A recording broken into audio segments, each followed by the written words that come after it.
पीके study IQ channel को आपण मानक बहुत बहुत स्वागत। तो पहले मैंने ओडिशा स्टाफ सिलेक्शन कमिशन तरफ आपणकर गोटे एडवर्टाइजमेंट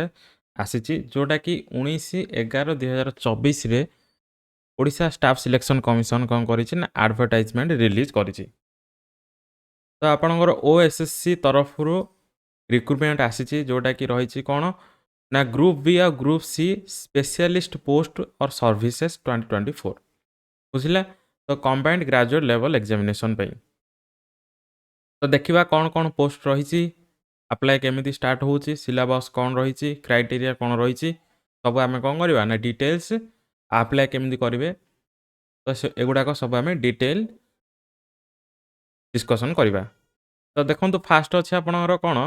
ना ऑनलाइन रजिस्ट्रेशन। तो ऑनलाइन रजिस्ट्रेशन आप स्टार्टिंग होची 29 नवेम्बर 2024 रु करिबो केबे ना 28 डिसेम्बर 2024 रे आपणर ये समाप्ति हबो। नेक्स्ट देख submission of online application form. तो 29 नवेम्बर रु 31/12/2024 पर्यंत आपण ऑनलाइन फॉर्म को सबमिशन करें अप्लाई करेंगे किंतु रजिस्ट्रेशन आपणर 28 डिसेम्बर पर्यंत ही अच्छी बुझिला। तापरे जदि आपण एप्लिकेशन रे कौन सी भूल थाए ताको आपण जनवरी 1-2 पर्यंत जनवरी 2 हाँ जनवरी 2 2025 पर्यंत को करेक्शन करेंगे। ओके तो आपणकर application form totally online mode रे ही अप्लाई करेंगे। ओके एटा कौन सी फिजिकल कॉपी दिया जीव नहीं। नेक्स्ट देख एटा अच्छी कौन आओ देख पहले पोस्ट कौन कौन अच्छी ना असिस्टेंट स्टैटिस्टिकल ऑफिसर ना कोड अच्छी ना directorate of economics and statistics under planning and convergency department total 169 vacancy अच्छी वुमेन पे रिजर्वेशन अच्छी ग्रुप बी पोस्ट ये तो लेवल 9 पे। नेक्स्ट देख स्टैटिस्टिकल असिस्टेंट ये आसो कौटे आप ऑफिस ना office of the labour commission Odisha under labour and employee state insurance department total 4 post आसो से वुमेन पे रिजर्वेशन गोटे अच्छी ये भी ग्रुप बी पोस्ट और लेवल 9 पेमेंट। देख ये तो थिला ये अलग कथा। देख candidate must possesses a validity email ID and mobile number while applying for the post and keep the same active till the completion of this recruitment process to receive important message from the commission। तो जो mobile number और email ID दे आप registration करूँ recruitment पे सेटा को आपण permanent रखिबार अच्छी कारण सेटा को ही आमर सब इंपोर्टेंट मेसेज गुड़ाक आसो बोली से कही। देख ये गोटे बी रे कौन कही ना the appointment will be only against one of the post carrying corresponding पे as indicated in the above table and candidate need to give options for the post service and department। तो आपण कौन करेंगे ना गोटे पोस्ट में ही apply करेंगे जो दीटा आपणकर टेबुल अच्छी बुझला। नेक्स्ट देख the examination fees has been exempted for all category of candidates. तो ये आपन को कौन फीस लगे ना। आउ कौन अच्छी देख इंपोर्टेंट जिनस आम देखीदे हाँ जहाँ भी आपणर एलिजिबिलिटी अच्छी बा क्राइटेरिया अच्छी ताको आपण कौन करेंगे ना भलसे ताकू फिलअप करेंगे बुझला। हाँ जदि कौन सी आपणर इनकम्प्लीट रहा आप्लिकेसन जदि इनकम्प्लीट रहा बा आपण ताकू भलसे फिलअप करना तो ताकू कौन कराब रिजेक्टेड कर दिया जिवो। ये देख लिखाई है। नेक्स्ट आसला कौन जदि आप एडमिट कार्ड कहीं आसो ना OSSC.gov.in रे आपणर एडमिट कार्ड आसो। हाँ नेक्स्ट है कौन आप लास्ट डेट को अपेक्षा करेंगे तथा शीघ्र आप अप्लाई करेंगे। आउ कौन रहा नेक्स्ट है देख स्कोरिंग केमी आप आसो ना ये नॉर्मलाइजेशन फॉर्मूला आप अप्लाई हम कट ऑफ बा जोटा कि मेरिट लिस्ट पे शिफ्ट आप रही जोटा कि OMR बेस्ड एग्जाम आप जानते ना प्रति को शिफ्ट इजी आसो को शिफ्ट हार्ड आसो तो एमती थाए। तो ये कौन कर OMR बेस्ड एग्जामिनेशन आपनर हम बा कंप्यूटर बेस्ड रिक्रुटमेंट एग्जामिनेशन ये आपनर करा जीवो। नेक्स्ट देख कौन अच्छी देख पे ये हूँ कौन ना category wise breakup of vacancy means reserve unreserve SC BC SC ST। तो देखु पार्थे आपनर कोठारे केतेटा पोस्ट अच्छी ताको आपण दिजे देखिबे भलसे 1 और 2 जोटा कि असिस्टेंट स्टैटिस्टिकल ऑफिसर आउ स्टैटिस्टिकल असिस्टेंट रो पोस्ट संख्या देखो आउ गोटे कौन आसला ना candidates belong to the transgender community are also eligible to apply तो जो मैंने ट्रांसजेंडर कम्युनिटी अच्छा तो से भी यहाँ अप्लाई करेंगे आउ रहा कौन ये देख स्पेशल कैटेगरी जोटा कि एक्स सर्विसमैन स्पोर्ट्स पर्सन से कौन अच्छी ना पोस्ट यहाँ अच्छी दि जाइए नेक्स्ट देखा कौन अच्छे इंपोर्टाट जिन देखा जोटा कि आमको निहाती आवश्यकता देख आउ कौन रहा हाँ एलिजिबिलिटी कौन कौन रहा दरकार सिटीजन ऑफ इंडिया होते गुड कैरेक्टर होते sound health good physique and free from organic defect और bodily infirmity if married must not have more than one spouse living next है कौन ना read write and speak Odia fluently आउ कौन रहा ओडिया आज ए लांगुएज आपड़ कौन करेंगे ना गोटे सब्जेक्ट पास होते तो ये 4टा क्राइटेरिया देती भलसे पढ़े तो 4टा क्राइटेरिया आपंकर गोटे क्राइटेरिया बाछे जो क्राइटेरिया आप ओडिया गोटे लांगुएज पास करेंगे देख तापर आसला कौन क्वालिफिकेशन कौन रहा दरकार ना पोस्ट पे क्वालिफिकेशन कौन रहा दरकार जोटा कि अच्छी assistant statistical officer under directorate of economics and statistics Odisha तो bachelor in degree in arts और science with statistic applied statistic तो भर गोटे थी पड़े आप जोड़ा रहे इकोनॉमिक्स हो मैथमेटिक्स इकोनॉमिक्स हो कि मैथमेटिक्स हो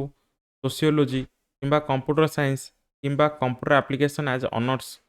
और मेजर सब्जेक्ट और डिग्री इन कॉमर्स और डाटा एंड साइंस तो गोटे डिग्री आपंकर भितर थी पड़ो ये सब्जेक्ट भितर ना कौन होता दरकार ना पीजी होता दरकार पोस्ट ग्रेजुएट होता दरकार in statistic apply statistic agriculture statistic कि इकोनॉमिक हो कि अप्लाइड इकोनॉमिक हो कि एग्रीकल्चर इकोनॉमिक्स हो कि मैथमेटिकल इकोनॉमिक्स हो कि मैथमेटिक्स हो सोशियोलॉजी हो कि कॉमर्स डाटा साइंस हो बुझला तो ये भितर जेकोसी गोटे सब्जेक्ट आप बैचलर डिग्री हो कि पोस्ट ग्रेजुएट सारी दरकार नेक्स्ट देख statistical assistant under office of the labour commission तो ये भी देख ये हूँ कौन ना बैचलर डिग्री थी दरकार कहीं ना आर्ट्स और science with honours in mathematics statistic हो कि कंप्यूटर एप्लिकेशन हो फिजिक्स कि इकोनॉमिक्स कि अप्लाइड इकोनॉमिक्स कि एग्रीकल्चर इकोनॉमिक्स और हैविंग डिग्री इन कॉमर्स तो युड़ाक आप एलिजिबिलिटी थी ही आप दुईटा पोस्ट अप्लाई करेंगे देख एज हूँ कौन ना 21 इयर्स आपन को होता दरकार मिनिमम एज मैक्सिमम एज हूँ 38 इयर्स अदरवाइज ना एज रिलैक्सेशन अच्छी एज रिलैक्सेशन अप्लाई हो पार नेक्स्ट देख नेक्स्ट आसला कौन हाँ जो मैंने एक्स बार डिफेन्स फोर्स आप अप्लाई करुँच तो से रिटायर्ड होता दरकार कौन 6 month from the last date of online application form are eligible to apply on obtaining NOC from the appropriate authority indicating their in the date of enrolment तो ये कौन करेंगे ना 6 मंथ पूर्व रिटायर्ड होता दरकार within 6 month last date of online application जो मैंने स्पोर्ट्स कैटेगरी अच्छा अप्लाई कर रिजर्वेशन से स्पोर्ट्स आईडी कार्ड थी दरकार ओके जोटा कि director of sports youth service department and government of India रू आपन को मिली ओके हाँ डेट ऑफ बर्थ आपंकर रौन ना हाई स्कूल सर्टिफिकेट अनुसार ही डेट ऑफ बर्थ थी कि गोटे गवर्नमेंट रिकॉग्नाइज इंस्टीट्यूट रू अनुसार सर्टिफिकेट अनुसार डेट ऑफ बर्थ थी ओके नेक्स्ट देख हाँ तापर आसला कौन पैटर्न केमी plan and pattern of examination केमी तो फास्ट ऑफ स्टेज 1 एग्जामिनेशन हूँ प्रिलिमिनारी एग्जामिनेशन जोटा कि 150 मार्क्स अच्छी आम देखा डिटेल सिलेबस कौन कौन अच्छी आम टोटाली देखा तापर रहा कौन हाँ यहाँ आसो कौन ओएमआर बेस्ड आसो नेक्स्ट आसला मेन रिटेन एग्जामिनेशन जोटा कि अच्छी कौन टेक्निकल पेपर 200 मार्क्स आसो यहाँ कौन आसो ना assistant statistical officer and statistical assistant okay next अच्छी कौन स्किल टेस्ट बा कंप्यूटर स्किल टेस्ट। नेक्स्ट देखा थर्ड स्टेज आपंकर आसो कौन हाँ यहाँ दुईट जहाँ जाऊँगी मेन रिटेन एग्जाम दुईटा आसो जोटा कि टेक्निकल पेपर 200 मार्क्स आउ गोटे आसो कौन कंप्यूटर स्किल टेस्ट। फाइनाल हूँ कौन सर्टिफिकेट वेरिफिकेशन ये हूँ कौन ना फाइनाल। आउ कौन रही कि हाँ देखो गोटे माने कौन पेनाल्टी नेगेटिव मार्किंग अच्छी के ना 0.25 mark of each 1 mark question. Next देखा कौन नेक्स्ट देख हाँ ये थिला तो कौन एग्जामिनेशन लिस्ट बा सिलेबस थिला तो सिलेबस कौन कौन जाऊँच आम देखा भलसे।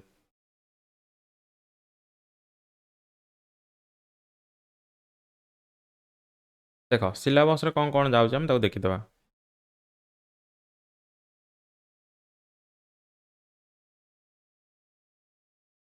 देख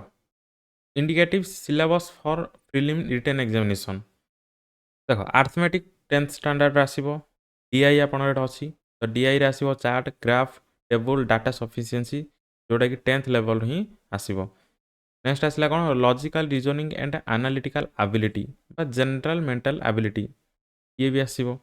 आउ कौन आसो ना करेन्ट इवेंट्स जोटा कि करेन्ट अफेयर्स बोली आम कह ये भी आसो जोटा कि नेशनल हो इंटरनेशनल इंपोर्टेंस तरफ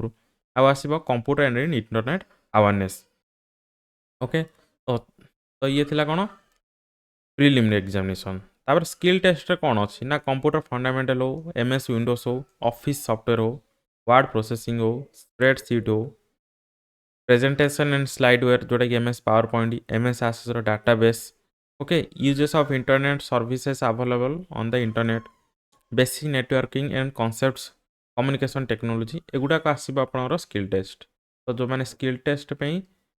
मॉक टेस्ट किंबा क्लास करने चाहते तो पीके स्टडी आईक्यू चैनल आप यूट्यूब किंबा आप्रे पेड वेज नहीं पारे। ओके आपर डिस्ट्रिक्ट कोड एग्जामिनेशन क्लास चली जोटा कि पेड वेज आपंकर आप्रे भी अच्छी 399 जोटा कि 3 मंथ बोधे 3 मंथ अच्छी आउ गोटे 399 यूट्यूब अच्छी यहाँ 1 मंथ पे तो चाहिए आप सब्सक्रिप्शन नहीं पढ़ी पारे। तो आशा करुँच आपको रिक्रुटमेंट वीडियो भल लगी जदि वीडियो भल लगी वीडियो को लाइक करेंगे चैनल को सब्सक्राइब करेंगे पुणी देखा नेक्स्ट क्लास रे। जय हिंद वंदे मातरम।